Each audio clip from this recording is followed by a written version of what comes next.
Bavdhan police station हद्दीतील भुकुम गावातील मानस लेक सोसायटीच्या सर्व्हिस लिफ्टजवळ पाकिस्तानी देशातील 20 रुपयाची नोट आढळून आल्याने एकच खळबळ उडाली होती. मानस लेक सोसायटीत पाकिस्तानी देशातील चलनात असलेली नोट कशी आली, असा प्रश्न अनेकांना पडल्यानंतर आता या प्रकरणाची चौकशी पिंपरी चिंचवड शहर पोलिसांनी सुरू केली आहे. 8 फेब्रुवारीला मानस लेक सोसायटीच्या सर्व्हिस लिफ्टजवळ सोसायटीचे चेअरमन सहदेव यादव यांना पाकिस्तानी देशातील 20 रुपये चलनाची नोट आढळून आली होती. त्यानंतर त्यांनी ती नोट आपल्या तक्रारी अर्जासोबत बावधन पोलिसांच्या स्वाधीन केली आहे. सदरची नोट मानस लेक सोसायटीत येथे कशी आली याबाबत तपास आता पिंपरी चिंचवड शहर पोलिसांनी सुरू केला आहे. मानस लेक सोसायटीमध्ये जवळपास 84 फ्लॅट धारक राहत असून सोसायटीला 2 लिफ्ट आहेत.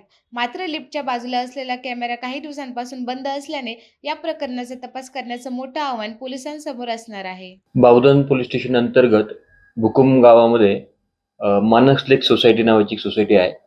त्या सोसायटीचे चेअरमन सहदेव यादव यांना सर्व्हिस लिफ्टजवळ परवा दिनांक 8 फेब्रुवारी रोजी एक 20 रुपयाची पाकिस्तानची नोट त्यांना त्या ठिकाणी आढळली. त्याप्रमाणे त्यांनी सदर नोट तक्रार अर्जासह पोलीस स्टेशनला जमा केलेली आहे. त्या अनुषंगाने चौकशी चालू आहे.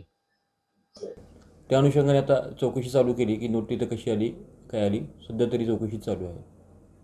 तसं अद्याप तरी निष्पन्न झालं नाही की बाहेरून काही लोक आले होते किंवा कसे. सोसायटी आणि आजूबाजूच्या परिसरातील सर्व नागरिकांची आपण चौकशी सुरू केली आहे. फेब्रुवारी रोजी एक 20 रुपयाची पाकिस्तानची नोट त्यांना त्या ठिकाणी आढळली. त्याप्रमाणे त्यांनी सदर नोट तक्रार अर्जासह पोलीस स्टेशनला जमा केलेली आहे. त्या अनुषंगाने चौकशी चालू आहे. त्या अनुषंगाने आता चौकशी चालू केली की नोट तिथं कशी आली, काय आली, सध्या तरी चौकशी चालू आहे. तसं अद्याप तरी निष्पन्न झालं नाही की बाहेरून काही लोक आले होते किंवा कसे.